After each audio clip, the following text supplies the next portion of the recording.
Welcome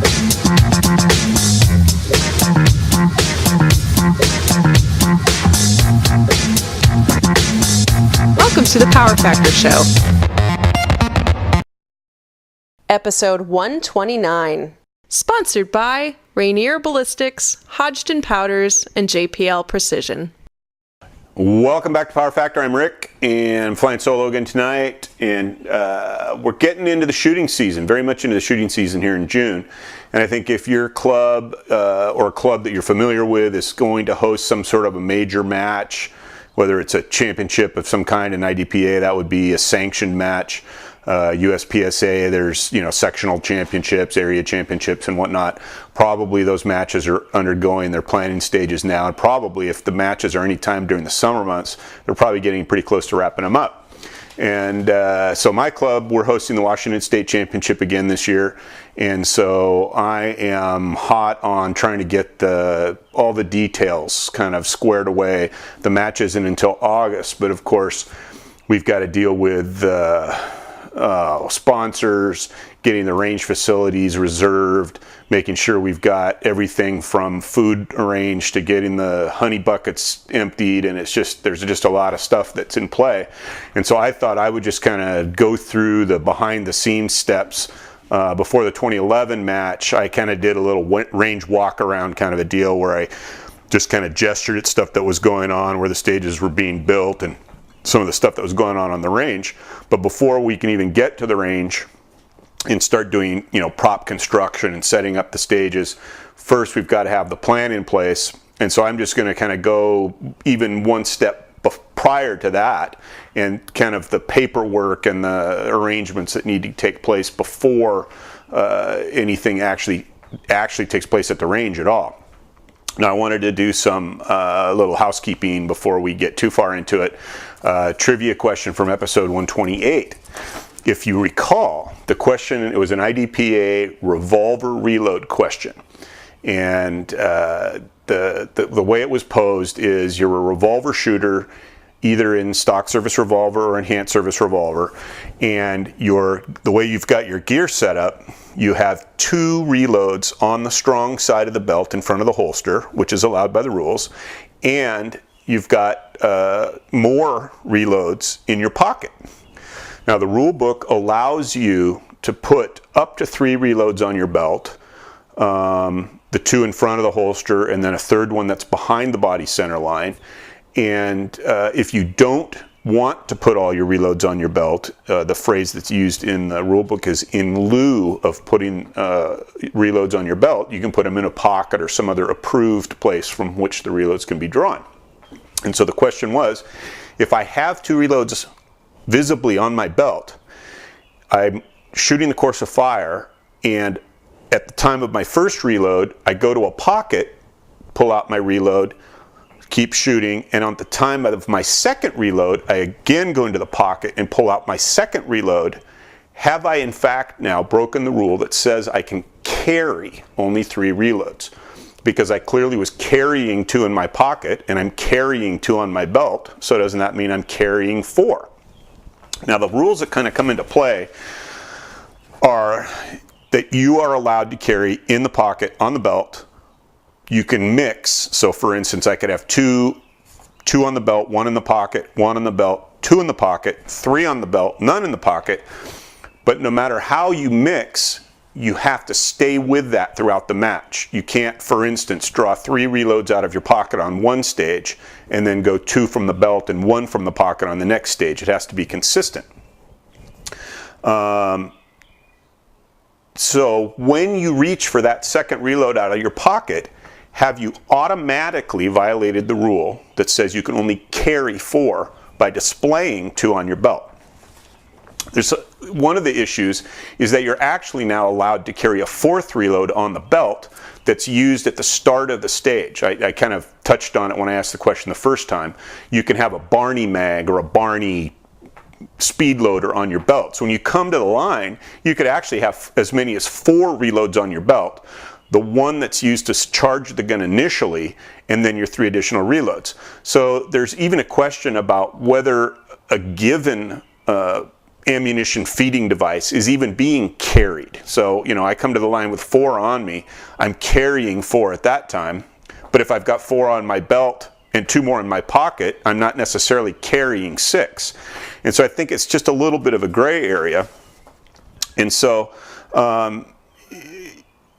it's hard to say if ammo is being carried strictly based on the fact that you've got it on you or where on you it is.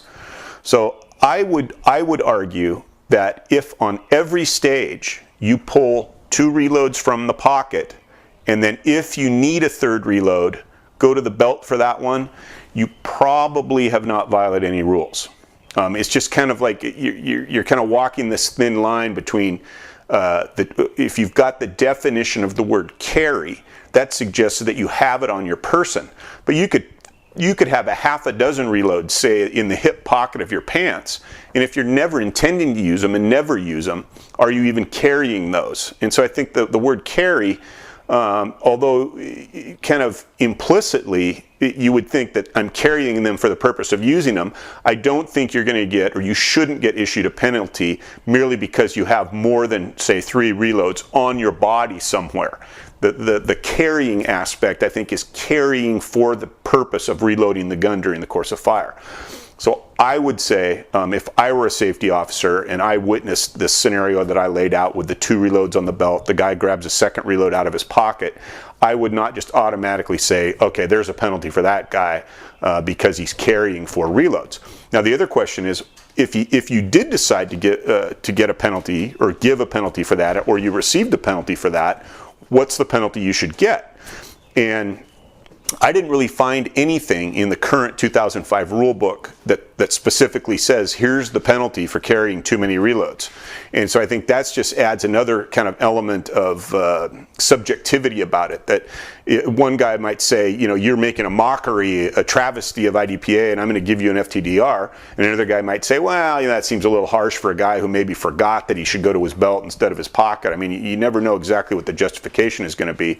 So I think you're putting yourself in a situation where you might get away with it every time for a given safety officer. Somebody might decide you deserve a 3-second penalty, maybe not even really sure which rule applies.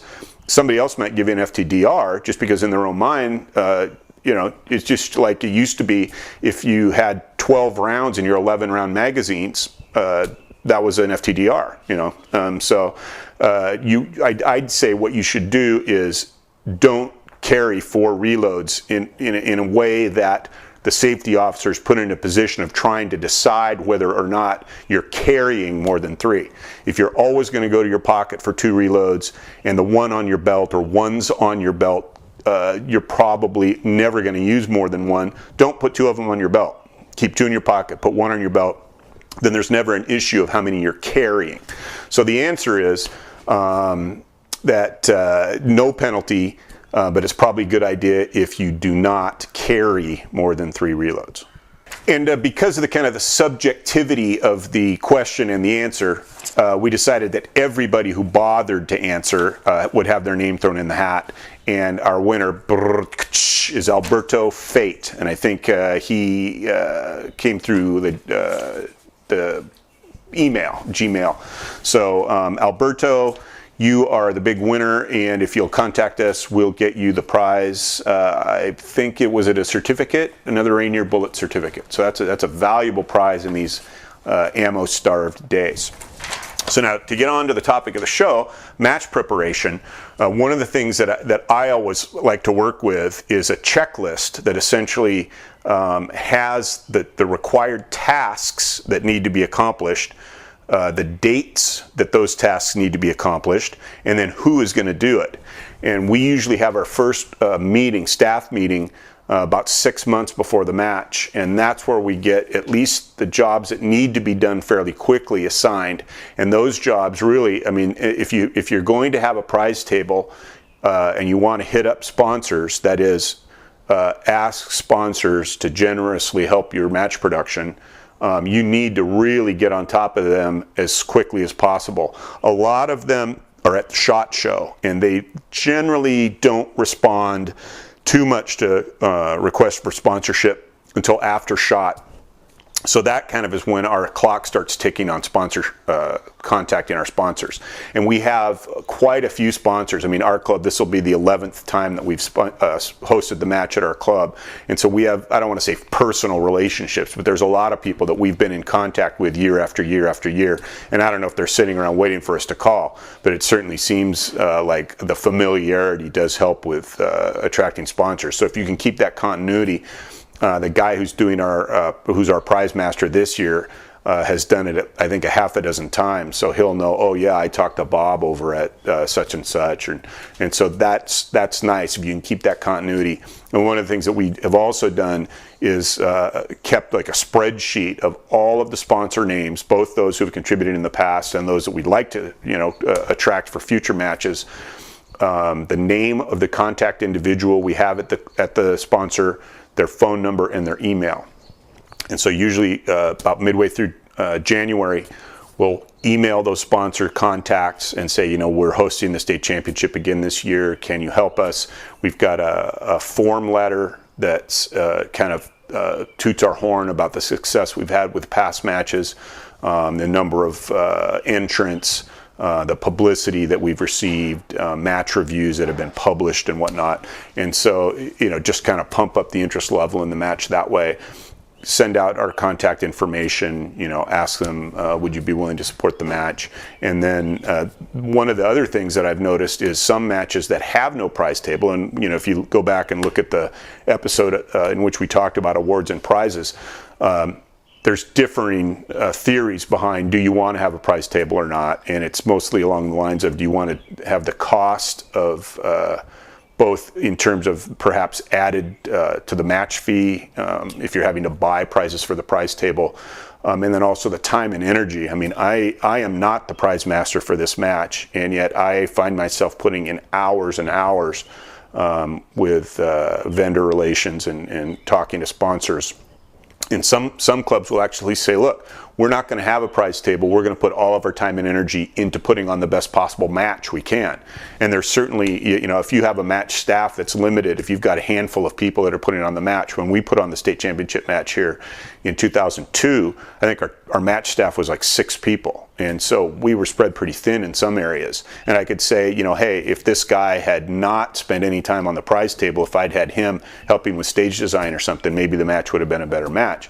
But now this year, my staff is close to 40. And so I have a person who can do the prize table and a person who can handle, arranging for lunch on match day, and a person who's responsible for making sure there's sufficient water on the range for both the competitors and the staff.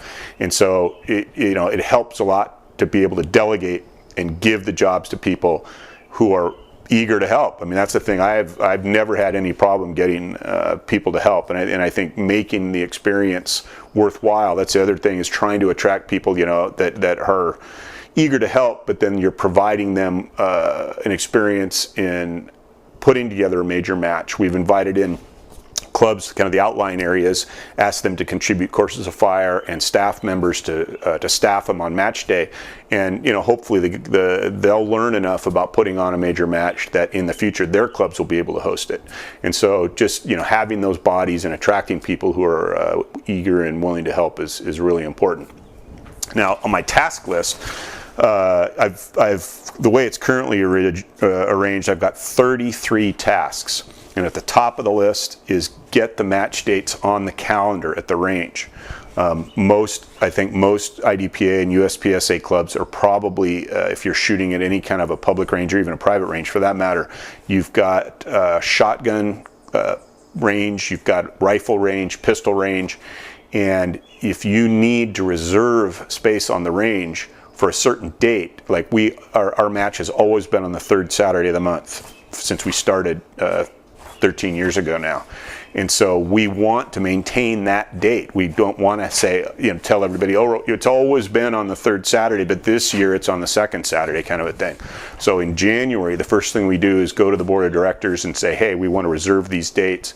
Very important to get them on the calendar so you don't get pulled out from under you, a week before the match or something by somebody else who is smart enough to go to the board and say, hey, we need those dates.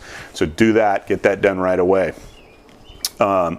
We also have to review the space that we have available. Some years we've done a one-day match and been confined to the 7 action bays that we essentially have control over without having to ask. It's not like we have to ask for range closures or anything. But if we want to expand the match beyond those 7 action bays, then we do need the cooperation of the other disciplines. Like for last time we ran the match, at our club, there's construction going on, and so they actually closed down the shotgun range so we could park on the shotgun range, which is a huge deal. The parking is pretty tight at our range usually on any given match Saturday, but 2 or 3 times as many people on the range for the state match. So getting that kind of cooperation is really important. So this year we've got not only our 7 action bays, but we have access to the pistol range, the rifle range, the 200-yard, that is the 200-yard impact berm for the rifle range, then also over on the skeet field, which is next to the action base. So we actually have 10 shooting locations, which can really help. I mean, there's certain requirements for the minimum number of stages that you have to have in a match to get the sanction from IDPA. But when you've got multiple locations to work with beyond that, where you could have the option, say, of having 10, 18 round stages if you want to, or what we generally try to do is put a single larger stage in the smaller bays, and then in our bigger bays we put 2 smaller stages. So the round count and stage count, you'll see we've got 10 shooting locations with, say, 14 stages, because we'll put 2 8-round stages in one bay that's big enough to hold 2 stages, and then the smaller bay will fit a 16 or 18 rounder in there. So getting that nailed down, what facilities do you have available for the match, that's something you need to take care of early too, because then you'll know, that'll help you determine how many stages you need, round count and things like that. Selecting the courses of fire, even on there's no date, as you can see on the form. It's one of those things where I am trying to accumulate courses of fire, getting the other clubs in the area to contribute, participate, and then after I've got the contributions from the other clubs, then I've got to try to kind of fit those stages into the areas where they're available. So if one club contributes, say, a 16-round course of fire that's fairly large, there's a lot of movement in it, I've got to say, okay, that stage has to fit in bay 1 or bay 3 or bay 9, and then maybe another club will come up with a smaller stage that's 12 rounds, and I'll think, well, 12 rounds, I don't want to take up a whole bay with a single 12-round stage, but if we lop off a couple of targets and make it an 8-round stage, then we can fit it into this bay next to this other 8-rounder. So there's a lot of that kind of tweaking, adjusting things so they fit. And not just physically fit, but you also have to be concerned with the stage clearance times. And that's one of the reasons why, if we've got 2 8-round stages in one bay, we can go with 1 16-round stage in the bay next to it. And as long as the 2 stages have similar clearance times, they're both 16 rounds, the match will run smoothly. And so one of the things that I try to do is, since the bay with 2 stages will have 2 start signals, you'll start the first stage, shoot that. We'll usually try to then reload, take the shooter hot to the second stage, shoot that. The time it takes to get the gun reloaded, walk over to the other bay, or that is the other stage in the bay, and are you ready, stand by, that time is a considerable part of shooting that bay. And so the stage that has the one stage that has 16 rounds, it'll be a little more expansive. There'll be some more movement. We'll have more props and things that need to be reset. And so on the first bay, where there's 2 simple stages and the time is taken up in between with the reloading and restarting, that time on the second bigger stage is taken up with resetting a more complicated stage. So usually that's kind of the theme of our matches. You'll have 2 quick and dirty stages in one bay, followed by a big stage in the next one. It's a little more complicated with some movers, activating targets and whatnot, and then maybe followed up by in the next bay again with the 2 small stages. And so it's broken up that way, and by kind of mixing up the complexity and the round count, each bay clears in about the same time. And there is a certain art to that. I mean, that's one of the things about doing this over and over again, is that I've just kind of got a feel for, this stage is probably going to take a while to reset all this stuff, or this certain aspect of it is time consuming. And so trying to streamline some of those things that appear to be issues and then of course there's also a lot of clubs I know will either shoot an entire stage over the course of the year prior to the match, to essentially get the details squared away, get it troubleshot and bulletproofed before the sanctioned match actually takes place. That's another good way to make sure you've got things that you're not going to have any surprises on match day. The prize table report, I like to get those at least once a month in the 6 months before the match, just to know where we are with the sponsors. There's usually, like I said, even though I've got a prize master whose job it is to do the vendor and sponsor relations, because my name's on the website as the match director, I still get calls from sponsors right up through August. So a lot of the times I'll be trying to establish some kind of a personal relationship with them, and then when it gets to the point where we agree that they're going to sponsor the match, and I'll say I'll have my prize master contact you, and then I can take it off my plate and kind of put that side of things, that person that has that responsibility in charge of what it is they do best, and then I can get back to the courses of fire and some of the other preparations. Putting the courses of fire into digital format for the match booklet. That's another thing that some clubs will think a match booklet is very important. I think maybe old school people who are not so maybe computer savvy and aren't interested in going to a website to see the stages. People like me, I want to hold it in my hand. I am on the stage looking at the courses of fire where I can write notes down and whatnot. And I think major matches have match booklets. That's kind of the way I look at it. If I go to a major match, I expect there to be a match booklet. And the match booklet should have diagrams and procedures for the courses of fire. It should probably have all the sponsors recognized. It should have a match schedule. When does the range open? When does shooting start? Any kind of special notes, like don't park in front of whatever it is. Don't park in front of the caretaker's house or something like that. I mean, just notes for the shooters. And I like to see that. I like to have a hard copy of that. So, but it's also a good idea to post it to your website. If you've got a match website, which I think everybody does now, post the match booklet there, and then if people want to print it, then that saves you the expense of having to print a copy for everybody. What we usually do now is print one copy for each safety officer, and then print one copy, or at least one anyway, that stays on the stage all day. And then if individual shooters want their own copy, they can print it and bring it with them. So I think it's just a nice touch, and it's necessary, but of course you can save the expense of printing a copy for everybody by posting it somewhere where the people who vendored can go find it and print it for themselves.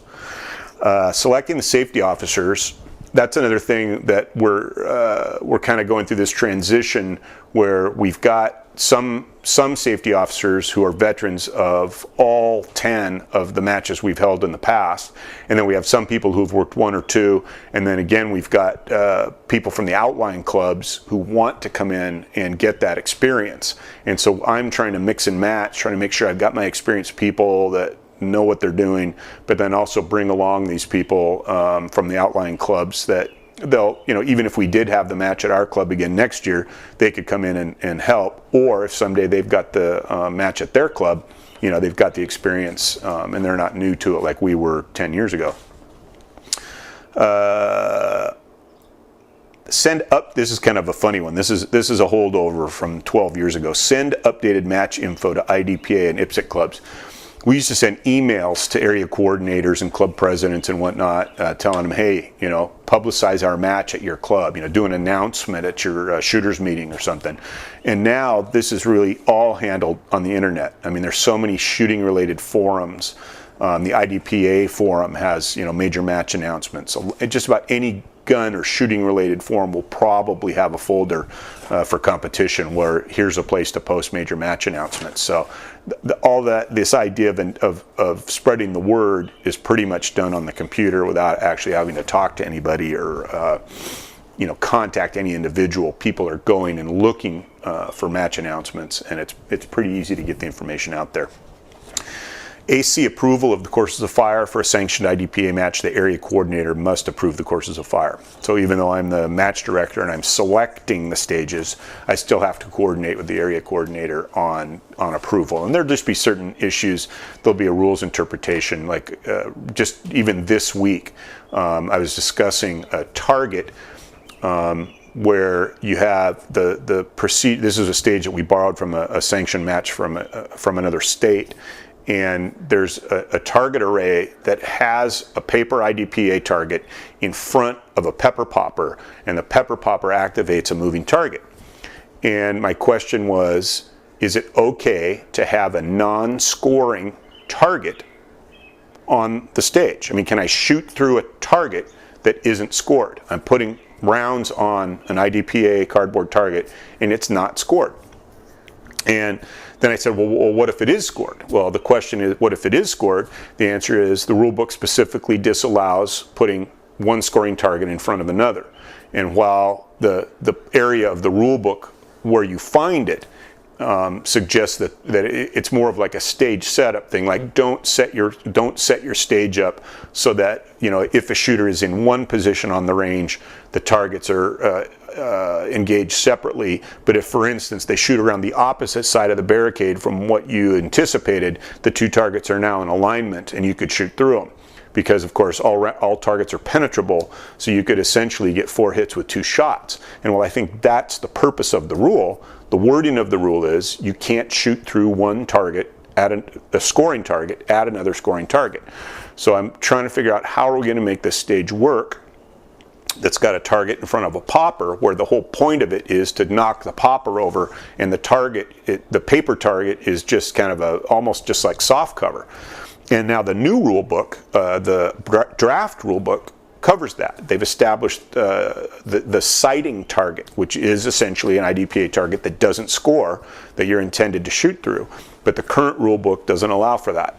So I don't know if we're going to end up tweaking the stage. I mean, really, it could be fixed just by taking the popper and putting it next to the paper target instead of behind it.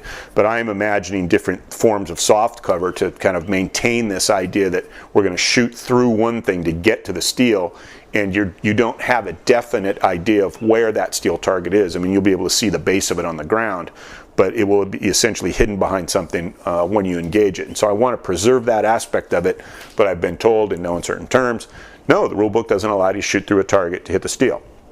And it's just stuff like that, you know. I mean, it's just little things. It just comes down to stuff like that, trying to hash out the little details. And so it's not an adversarial thing. I'll usually sit down with my AC.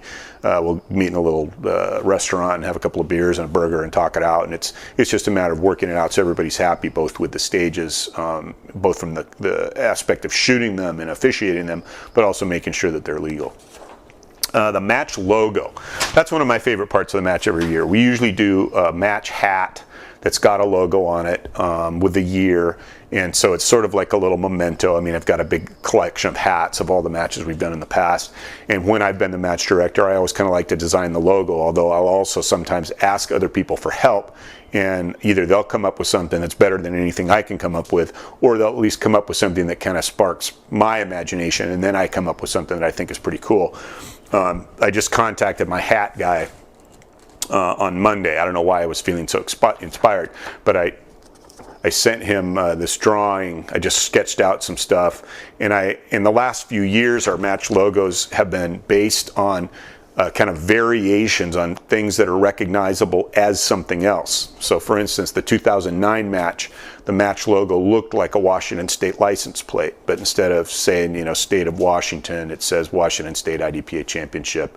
And then we did another year. The logo was kind of based on the Major League sports logo that's red and white and blue. I think Major League Baseball and NBA and a lot of other sports use that, so we used that one year. And now this year I decided, for some reason I've been watching some playoffs of various kinds and seeing various trophies and logos and whatnot, so I came up with what I think, of course, is a cool idea. So I got together with my hat guy, and hopefully we'll have some cool hats for the match. And I think those are something, you know, I enjoy it just because it does kind of provide memories. I'll look at the hat and think, oh, that's kind of cool. But then one of the other things we've always done is the staff is provided with a hat of one color and the competitors have available for purchase a similar hat that's in another color. And so on match day, people show up, and you know instantly, okay, that guy is match staff because he's got the red hat on. So if I have a question, where's the bathroom or where's the safety area, I know if I go to the guy in the red hat, he can help me. So that's one of the things. The other reason for the hat is anybody who's on the staff gets the hat in the staff color, and then that just helps everybody identify who's staff. We did do t-shirts the last match. I decided not to bother with the t-shirts this year, especially for IDPA, because you're always wearing a cover garment. You get this cool match t-shirt, and then you put a vest over it, and nobody gets to see it. So it just doesn't seem like t-shirts are as valuable for IDPA matches where you can't really see the logos. Some clubs use the hats and t-shirts as a moneymaker. I mean, that's the other thing. If you're looking at revenues, match revenues, if the entry fees aren't going to quite cover all your expenses, if you can make a couple of bucks on every hat and a couple of bucks on every shirt, that's another way to generate revenue. We generally charge cost for the hats to encourage people to buy them. I mean, that's the thing is I'd rather sell 50 hats at cost than sell 20 hats and make $5 on each one of them. So just something to think about. The match website, we try to get that up as early as we can, so people can find the information about the match. I usually start getting emails, in February or March. Hey, you guys are going to host the match this year. What's the date and whatnot? And so getting that website up early and the website can answer most of the questions. I mean, we try to have like an information page. It's just things like, how are we going to do squatting, or how is, when is the range going to open, and where's a nearby hotel and stuff like that.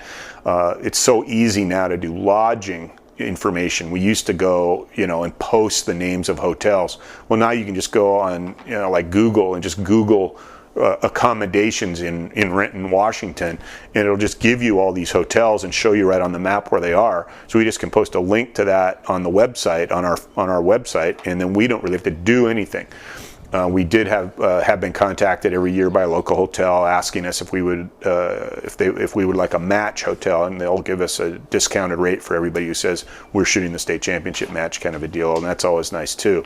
But some people want to stay closer to the airport to make it get easier out of town. Some people want to stay closer to the range so they can sleep in on match day. So providing them an option is a great idea.